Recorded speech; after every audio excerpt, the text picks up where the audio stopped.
Welcome to Soul Diaries Lost or Found podcast. All right, here we are. I thought we would talk about my parents' background a little bit and my younger years. They say when you have a spiritual awakening, one of the main things that you learn is that you choose your parents. You choose your parents, you choose your name, you choose, when, where, and how you're going to be born, because all of that gives you an idea through your astrology, through your lineage and ancestral backgrounds associated with the parents. The numerology comes in with your name and birth date. It kind of gives us a better understanding. It gives us these clues on why we came here, who we truly are. The background of your parents is really the backbone of your experiences. I know that's what I feel, anyhow, for myself, for sure. And it's one of those things where you're like, what? You mean I chose these parents? And when you kind of look into it more, when you're more aware and then you start digging into it a little bit more, then you can see the association. You can see why. And it offers a better understanding of who you are and why you came here, and the gifts and blessings and the healing that you can offer to other people. I mean, that's all part of the awakening, is to bring us back into this unity consciousness of knowing the truth of who we are and why we were born into these family lineages, and how we can help another person and help ourselves to have the experience, because the consciousness wants to have the experience.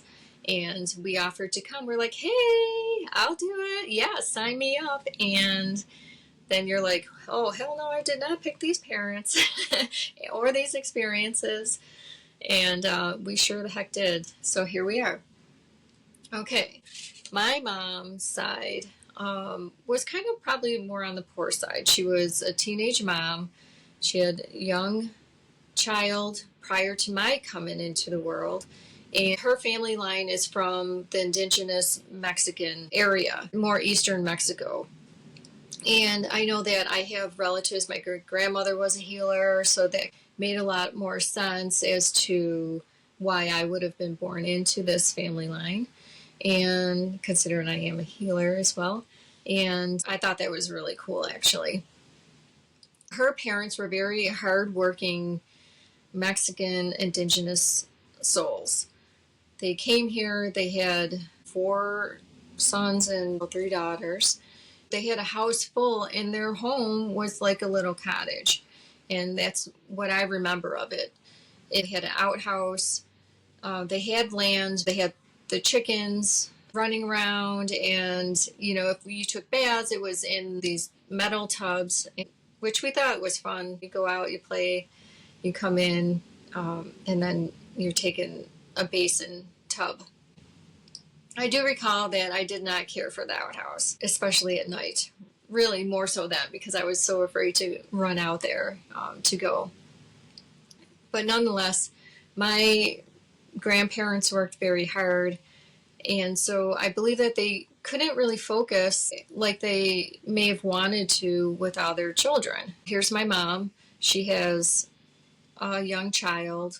She meets my father, and my father's side is probably more middle class.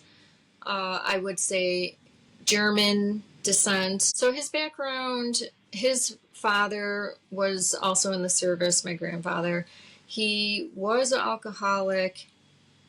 And I know that my grandmother, she was in the caregiving fields, and she also dealt with some mental health issues time and again, from what I was told. And so now you have, on my mom's side, you already have the poor aspect, the not being watched over. My mother becomes pregnant as a teen. My father is in the service and kind of following his father in a way. And so they meet, they decided to get married. They did not wait long.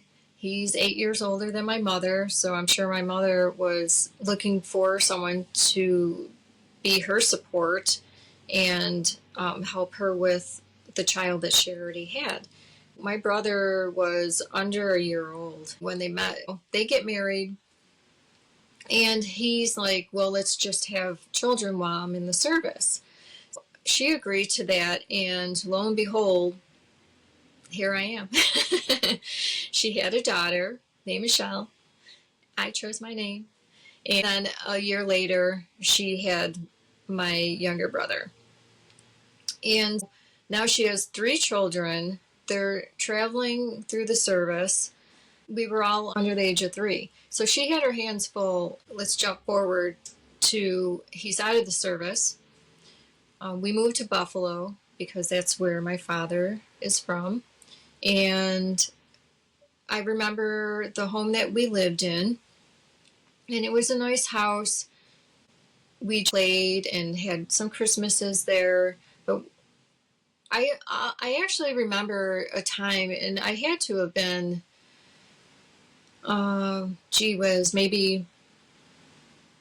maybe 5. You know, I was playing outside, and all I remember is me being in one spot on the street, and then before I knew it, I was like at the corner, standing like on this stoop, and I had no idea how I got there.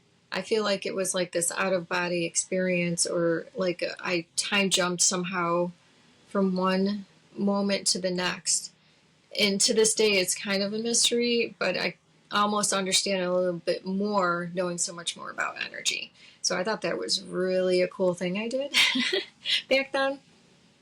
My mom did say that I would talk to myself. So I'm sure I was talking to my guides, I was talking to the angels, and probably loved ones that had passed. And I do recall enjoying being alone, like playing, with my kitchen sets and things like that. And those are some memories that I hold, being in this content space. And other than that, it was more turbulence, I would say, throughout my life, but specifically in the younger years. My dad being alcoholic and my mom being young, they end up having problems. And she ended up taking us from Buffalo and then we moved back to Texas, where she's from, probably so that she could have the support and get away from my dad drinking. I do recall bouncing back from Buffalo to Texas, from Texas to Buffalo throughout a time span, probably until, oh my gosh, I think it was maybe the age of 11 when we finally stayed here. I know that when we were in Texas, it was very hot, and my mom said I would faint, but honestly, I almost felt like there were probably out of body experiences, that I would just kind of like be in that space, but then take off somewhere and not really understand how to function or get back into my body. So they call it fainting. Here we are going from instability, really, going from Buffalo to Texas, Texas to Buffalo. And then I know that my parents tried to make it work each time, and at some point it was kind of like giving up on that piece of it. And I know that, for a period of time we stayed with my father, and my mom went back herself, and maybe my father didn't let her take us. I'm not positive. When this happened, we were living a life with my dad in his world, and it was pretty chaotic. And as a young child, you don't even recognize it so much as being chaotic. You just kind of like go with the flow of things, right? So I thought this really kind of was building the foundation for the things that I would have to go through and heal from. When we're thinking back on it, the ages 0 to 7. I came up with this emotional resume, and from the ages of 0 to 7, those are considered the building blocks. So here is my life with two parents who can't get along, have their own emotional baggage, addictions, and trying to raise toddlers, basically, and figuring out their own shit. Just figuring out their own shit, really. And here we are involved in all this. And the reason for that is really because we had to work through these experiences. This is what we signed up for. My siblings and I signed up for this rocky road, and to hopefully come out on the other side in a positive light. The areas that this would affect would be the main chakra, would be the root chakra and sacral chakra, right? Grounding. We didn't have that stability. Emotional, which is the sacral. You don't have that emotional safety, and that creates that emotional craving of, safety, trust, love, and not seeing your emotions being reflected back in a positive way. We were more so quiet. Like, we knew that we couldn't really speak much. We couldn't really play too loudly, especially if my dad was sleeping or if he, was drunk. I recall times where we were, and this was actually when my mom wasn't around us. She was back in Texas, so we were with my dad, and we would basically run and hide when he drank too much because we didn't want to get hit with the belt. So there's a lot of instability, feeling very unsafe. And at the time, I don't know if you really even understand it all, right? Because you're young. So that was things that we had to deal with when we were younger. The other aspect of the discord seeds, I call them, is, you have absent caregivers. You're soaking up the stress of the adults. And isn't that the truth? I mean, I'm so empathic, and I feel like my siblings are too. I feel like everybody is empathic, honestly. And we all have that sense of feeling, unless you've lost so much of your soul that you have no compassion and empathy, which can occur.